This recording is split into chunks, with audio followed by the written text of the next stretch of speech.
আজ যে আমগো চারদিকে রাজনীতি নিয়ে কিছু তিতা কথা কইতাম চাই, আপনারা একটু মন দিয়ে শুনেন।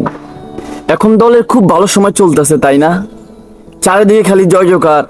কিন্তু দুঃখের বিষয় কি জানেন ভাই?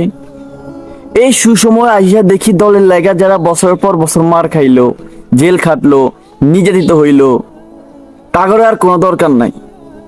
এখন বড় বড় নেতাদের আশেপাশে দুঃসময়ে সে চেনা মুখ দিয়ে দেখা যায় না। এখন জাগরে দেখা যায় হে রইল সুসময়ের কোকিল। আন্দোলন সময় হে হাইব্রিড গুলা কোন গর্তে লুকাই আছিল, তাগরে একেবারে চেনা যায় না ভাই। আর রাজ্যের দল ভালো অবস্থানে আইসে দেখে হেরা আইসে সামনের কাতারে খাড়াইয়া বড় বড় বলি ছাড়ে। আর আমার থেকে ভাই এরা আজকে পেছনে পইরা রইছে।